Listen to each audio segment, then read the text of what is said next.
Bismillahirrahmanirrahim. Assalamu alaikum students. Welcome to my class. This is Umaira Bashir and you are watching Epic Words. Last video में हम discuss कर रहे थे carbohydrates क्या होते हैं। कार्बोहाइड्रेट्स की क्लासिफिकेशन को हमने डिस्कस किया था। कार्बोहाइड्रेट्स बेसिकली 3 कैटेगरीज में क्लासीफाई किया जा सकता है इनको, एक मोनोसेक्राइड, दूसरा पॉलीसेक्राइड और तीसरा ओलिगोसेक्राइड्स। आज हम 1 बाय 1 इनको डिस्कस करेंगे। आज हम डिस्कस करेंगे वो है जी मोनोसेक्राइड। मोनोसेक्राइड क्या होता है? मोनोसेक्राइड सिंपलेस्ट शुगर है विच कैन नॉट बी हाइड्रोलाइज्ड। और इसकी अगर कैरेक्टरिस्टिक्स अगर हम थोड़ी सी डिस्कस करें तो बेसिकली जो मोनोसेक्राइड्स होते हैं इसमें 3 to 9 कार्बन एटम्स होते हैं, वाइट क्रिस्टलाइन सॉलिड्स होते हैं, सॉल्युबल इन वाटर होते हैं और इनका जो टेस्ट होता है वो बहुत स्वीट होता है, जैसा कि शुगर है, सक्रोज है, ग्लूकोज है, C6H12O6, C12H22O11 एटेस्ट्रा। तो इनका जो टेस्ट है वो भी स्वीट होता है और इनको हम हाइड्रोलाइज नहीं कर सकते। मीन टू से कि मोनोसेक्राइड को हाइड्रोलाइज नहीं किया जा सकता, कैन नॉट बी हाइड्रोलाइज्ड। और ये इनकी जो नेचर होती है वो रिड्यूसिंग होती है।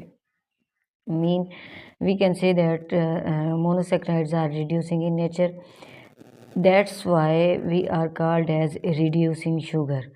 क्वेश्चन अक्सर आ जाता है कि why monosaccharides are called reducing sugar. Monosaccharides को रिड्यूसिंग शुगर क्यों कहा जाता है? क्योंकि ये रिड्यूसिंग इन नेचर होते हैं, हाइड्रोलाइज भी नहीं हो सकते, स्वीट इन टेस्ट होते हैं, that's why we called reducing sugars.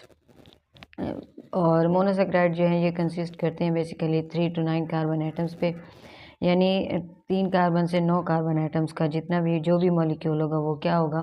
Monosaccharide का मॉलिक्यूल होगा।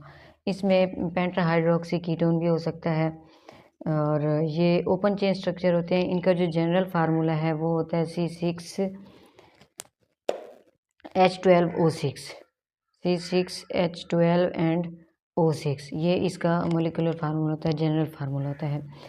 थोड़ा सा मोनोसेक्राइड के एग्जांपल्स को देख लेते हैं। अगर मोनोसेक्राइड्स को एग्जांपल को देखें हम तो इसमें जो ग्लूकोज का फार्मूला हमें पता है C6H12O6 होता है। अब इसमें अगर आप गौर करें तो 1 2 3 4 5 एंड 6, C6 हो गया।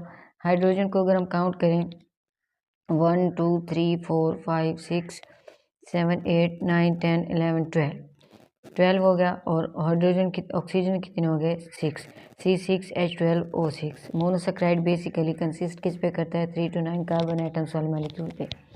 दूसरा जो हमारे पास है वो है जी फ्रक्टोज। फ्रक्टोज का जनरल फार्मूला अगर देखें तो वो होता है CH2OH 1 2 3 4 5 6 7 1 2 3 4 5 and 6, 6 carbon same SH वही फार्मूला है, लेकिन थोड़ी सी चेंजिंग है। कार्बन के साथ यहाँ पे जो हमने हाइड्रोक्सिल ग्रुप लगाया था, इस हाइड्रोजन को रिप्लेस करके हमने यहाँ पे क्या लगाना है? डबल बॉन्ड लगा देना है। ये डबल बॉन्ड लगा के ऊपर हमने क्या लिखना है? CH2OH और नीचे भी हमने क्या लिखना है? CH2OH। वहाँ पे ऊपर CH2OH नहीं है। फ्रक्टोज का जो फार्मूला है उस फार्मूला के अकॉर्डिंग ऊपर क्या आएगा? CH2OH और नीचे भी CH2OH।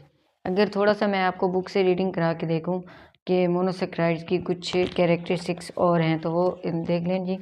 Monosaccharides are simplest sugar which can not be hydrolysed. Monosaccharide जो हैं ये सिंपलेस्ट शुगर हैं और इसको हम हाइड्रोलाइज नहीं कर सकते, ये ऑलरेडी हम डिस्कस कर चुके हैं।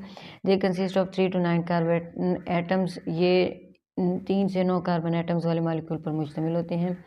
Therefore, they are classified according to the number of carbon atom in their molecule as triose, tetrose, pentose, hexose and so on. इसी वजह से इसको जो हम क्लासीफाई करते हैं वो triose 3, tetrose 4 carbon atom, pentose 5 carbon atom, hexose 6 carbon atom.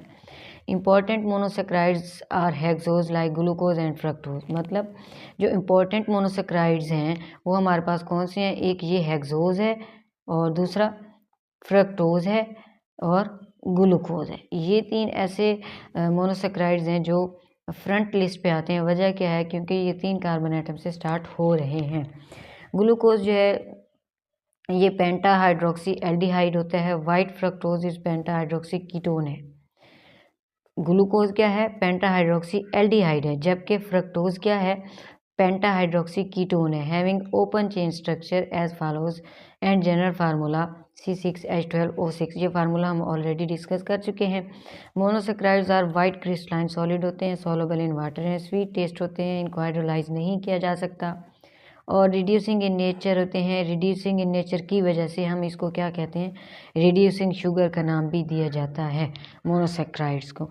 It's all about monosaccharides.